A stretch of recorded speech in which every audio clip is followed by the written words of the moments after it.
join as a potential speaker if you wanted to, and then they put you on the roster of possibilities. So if somebody in the local area wanted to talk to someone from law enforcement against prohibition, they would you'd be the go-to guy.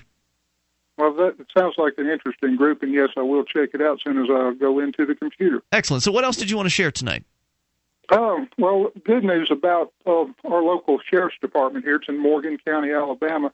One thing I note about them, it's not like I'm down there looking at every report filed, but they seem to be more of a reactive force as opposed to a proactive force. Occasionally, yes, they all go take down meth labs, make drug raids, whatnot. This one a little bit less than others. You don't see them running speed traps. You don't see any roadblocks out of this sheriff's department. They come when they're called, basically. That's good to know. I like to show them appreciation when I feel like they're doing the right thing, and I thank you, Chris, for the call tonight. Appreciate hearing from you. 855-450-FREE is the SACL CAI toll-free line. Even though the police chief here was, obviously in favor of the Bearcat killing vehicle that they're trying to get from the federal government, I still shook his hand and thanked him for pulling the parking kiosks out. They're going to get rid of these awful parking kiosks that they were experimenting with. So it's nice to know they can know when they're wrong. Yeah, I like to know that that's possible around here. It's Free Talk Live.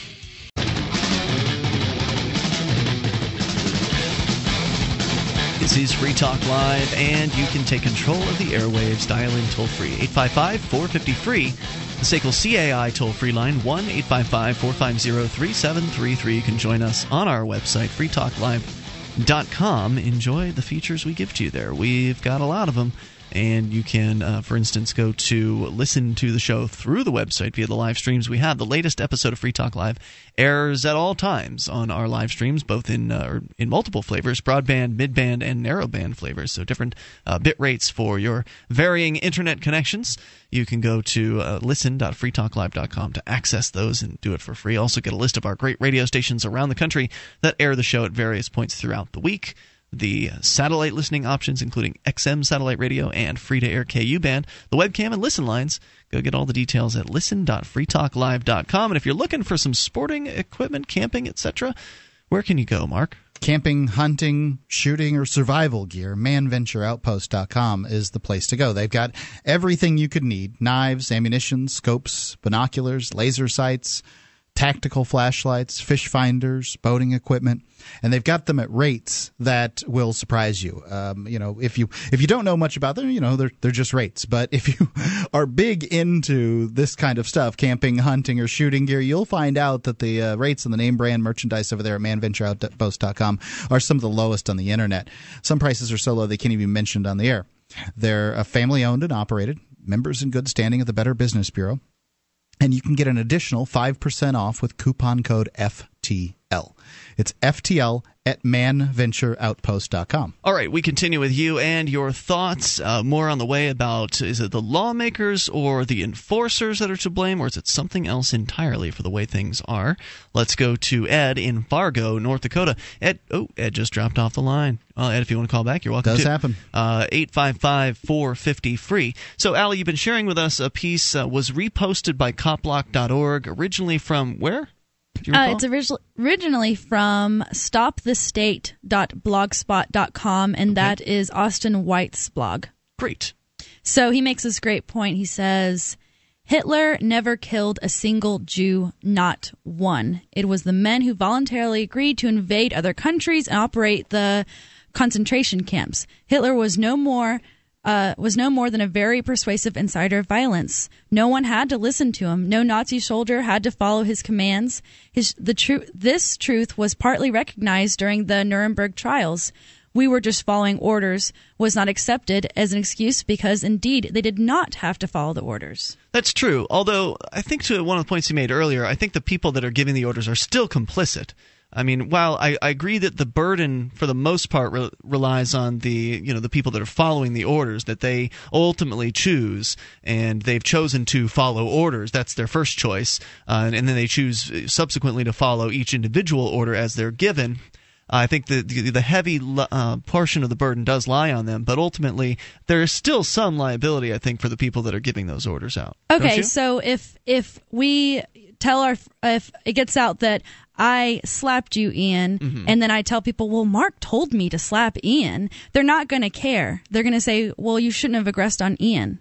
They're going to be mad at me, not Mark. I get you. You're stripping off the funny hats and the silly badges and all those things that go with them, but those trappings mean a great deal to other folks. But they're just ideas. They are just folks. Ideas can't commit aggression on their own. But shouldn't an agitator for aggression face some sort of consequences? I mean, if you go out there and you start suggesting very antisocial, destructive things to people and they take you up on your suggestions, then shouldn't there be some sort of liability for that? Well, I think that if someone's inciting violence or advocating for violence, the only thing you can really do about it is just tarnish the reputation, let people know that this person's encouraging violence and that it's not a good thing to encourage. Obviously this person likes violence and that's not a good thing to be about. I only want to be around people that like peace. But as far as, going after them because they're trying to encourage violence, I don't see how that's justified. Okay, so would you say that there is a difference between that and, say, somebody actually hiring someone to commit violence? Like, what if I hired Mark to attack you? I mean, if I hadn't paid Mark, then he wouldn't have done it. Working as an agent. Yeah.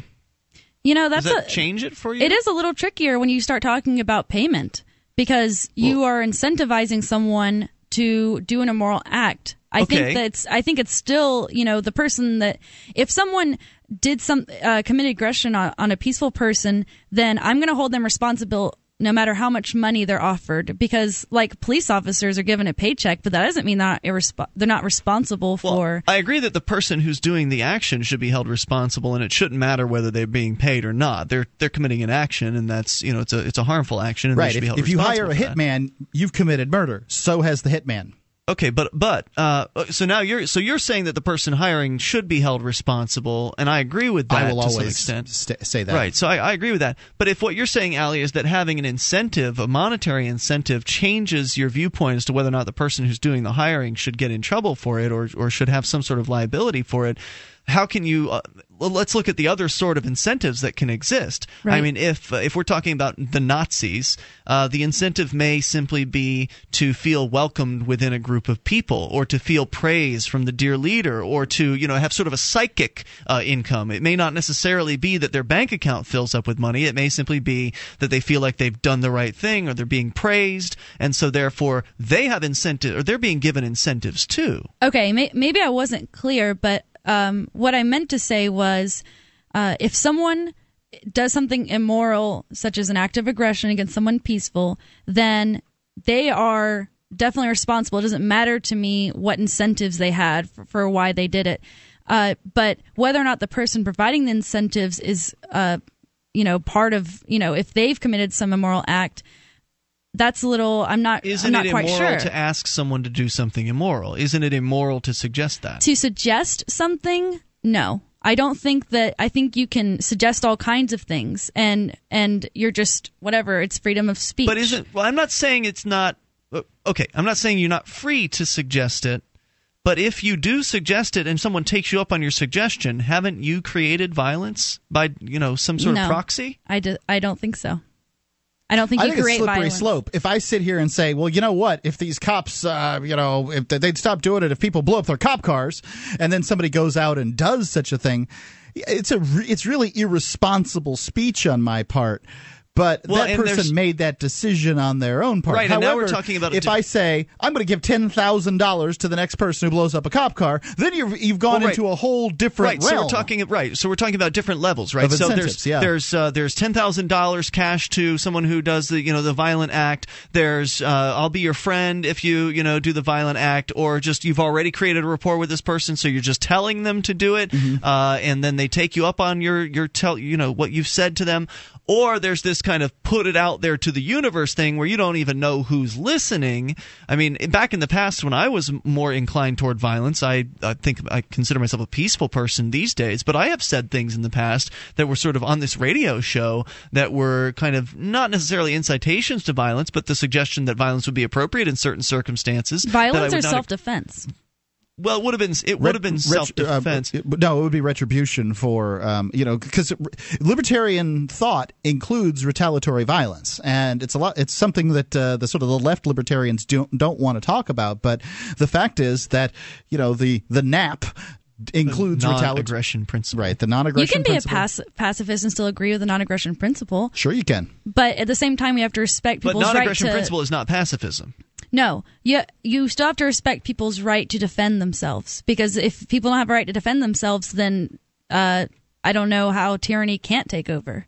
I think but if people don't have the right to, some kind of retribution for wrongs that have been done to them, if you're saying, "Hey, you stole my car from me, I want it back," that's just you talking. Until you're able to use force to get it back, then you don't really have any rights. Still time for you and your thoughts if you want to get in on this conversation or bring up anything that you'd like, even in the remaining moments of Free Talk Live, which are coming up. 855-450-FREE. That's the toll-free number.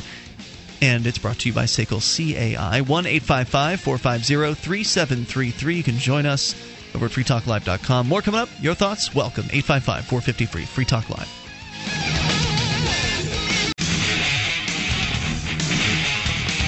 This is Free Talk Live. Moments remain. Enough time for you and your thoughts at 855-450-FREE, the SACL CAI toll-free line.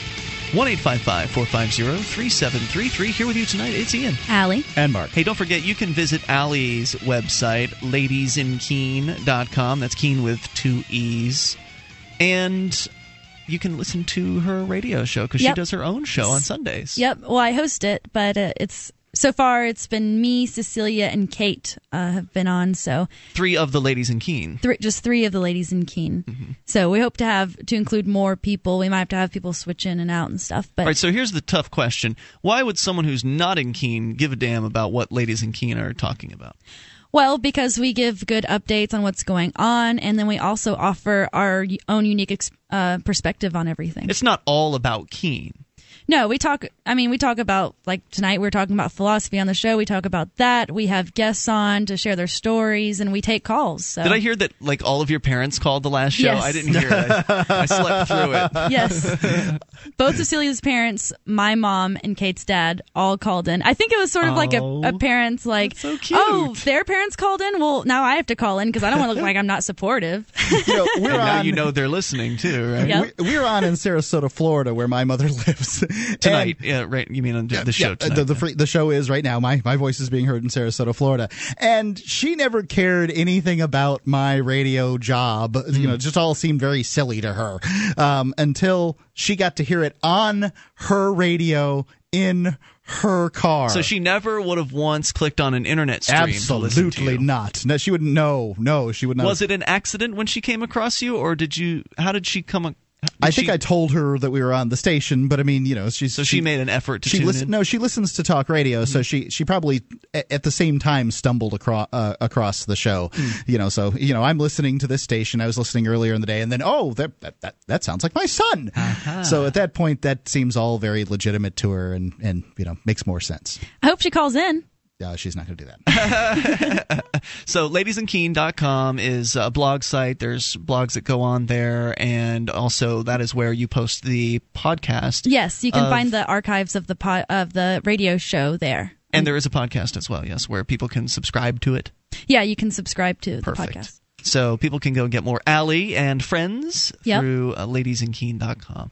All right, let's go to, speaking of ladies come first here on Free Talk Live. Dorothy is on the line, also calling from Alabama tonight. Dorothy, you're on Free Talk Live. Oh, hello. Hey, what's on your mind? And I was hearing you talk about, who's responsible for who does what, and leaders and such, and followers, and Manson came to mind. And he's Charles Manson. Yeah, it's an interesting story. I wanted you guys to throw that one around, and I'll listen, okay? Okay. Thank you very much, Dorothy. Appreciate hearing from you. He didn't do any of the killing, did he? I don't know whether he did or not. I would think that I would have thought that he would have been involved in some way, but probably not actually gotten his hands dirty. It was like these 3 women that were sent to jail for it, and one of them was trying very hard to get out if she didn't get out, and to some extent she was abdicating responsibility, but at the same time trying to take it, and that's what you kind of have to do in that circumstance. Manson, according to Wikipedia, Charles Mills Manson, born in 1934, is an American criminal who led what became known as the Manson family, a quasi-commune that arose in California in the late 1960s. He was found guilty of conspiracy to commit the Tate LaBianca murders carried out by members of the group at his instruction. He was convicted of the murders through the joint response.